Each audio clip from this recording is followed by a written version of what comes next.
ഈശ്വംശിയായിക്ക് സ്തുതിയായിരിക്കട്ടെ. കർത്താവായ യേശുക്രിസ്തുവിന്റെ പരിശുദ്ധ നാമത്തില് നിങ്ങൾക്ക് എല്ലാവർക്കും സമാധാനം ആശംസിക്കുകയാണ്.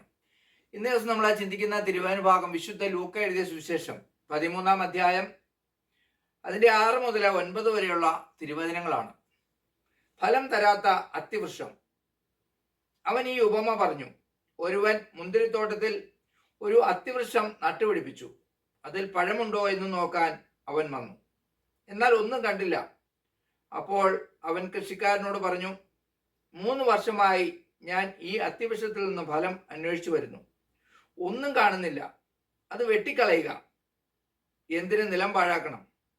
കൃഷിക്കാരൻ അവനോട് പറഞ്ഞു, യജമാനനെ, ഈ വർഷം കൂടി അത് നിൽക്കട്ടെ.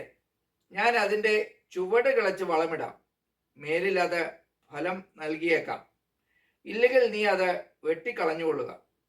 ക്രൈസ്തവർ. പ്രിയ സഹോദരങ്ങളെ, നല്ല ഫലം എന്നിൽ നിന്നും നിങ്ങളിൽ നിന്നും സർവശക്തനായ കർത്താവ് ആഗ്രഹിക്കുന്നുണ്ട്. അവിടുത്തെ അനന്ത കരുണയും അനന്തമായ ആ സ്നേഹവും കൊണ്ടാണ് പലപ്പോഴും പാപത്തിൽ തുടർന്നിട്ട് പോലും നമുക്ക് പിന്നെയും സാഹചര്യം കിട്ടുകയാണ് മാറ്റപ്പെടാനായിട്ട്.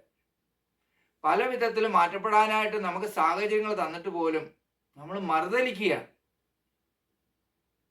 അപ്പോഴെല്ലാം ഇന്നാകും നാളെ ആകും ശരിയാകും എന്ന് പറഞ്ഞ് കർത്താവ് ഇങ്ങനെ നമ്മളെ പിന്നാലെ നടക്കുകയാണ്. നമ്മൾ പോ എന്ന് പറഞ്ഞ് കർത്താവിനെ ഓടിക്കുന്നു.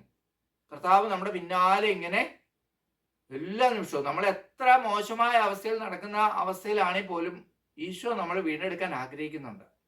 പക്ഷെ നമ്മളെ മനസ്സ് വെക്കാതെ ഈശോയ്ക്കൊന്നും ചെയ്യാൻ പറ്റില്ല. ഇടിച്ചു കയറുന്ന സ്വഭാവമില്ല ഈശോയ്ക്ക്. അപ്പൊ അതുകൊണ്ട് നല്ല ഫലം പുറപ്പെടുവിക്കണോ ചീത്ത ഫലം പുറപ്പെടുവിക്കണോ എന്ന് നിശ്ചയിക്കുന്നത് ഞാനും നിങ്ങളും തന്നെയാണ്.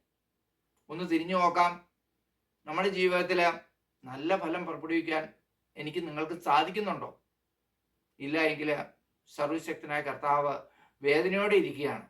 നമ്മുടെ തിരിച്ചുവരവിനെ കാത്ത്, ധൂർത്തപുത്രന്റെ തിരിച്ചുവരവിനെ കാത്ത് പിതാവായ ദൈവം ഇങ്ങനെ നോക്കിയിരിക്കുക. തിരിച്ചു വാമനെ, തിരിച്ചു വാമകളെ, ഈ അവസ്ഥയിൽ നിന്നും ഒന്ന് തിരിച്ചു വാമോനെ മോളെ എന്ന് പറഞ്ഞുകൊണ്ട് നമ്മുടെ തിരിച്ചുവരവ് കാത്തിരിക്കുക. ഇനിയും സർവശക്തനായ ദൈവത്തെ പരീക്ഷിക്കാതെ നമുക്ക് മടങ്ങി സർവശക്തനായ കർത്താവിന്റെ തിരുസന്നിധിയിലേക്ക് മടങ്ങി പോകാം. ദൈവം നിങ്ങളെല്ലാവരെയും സമൃദ്ധമായി അനുഗ്രഹിക്കട്ടെ. ആമേൻ.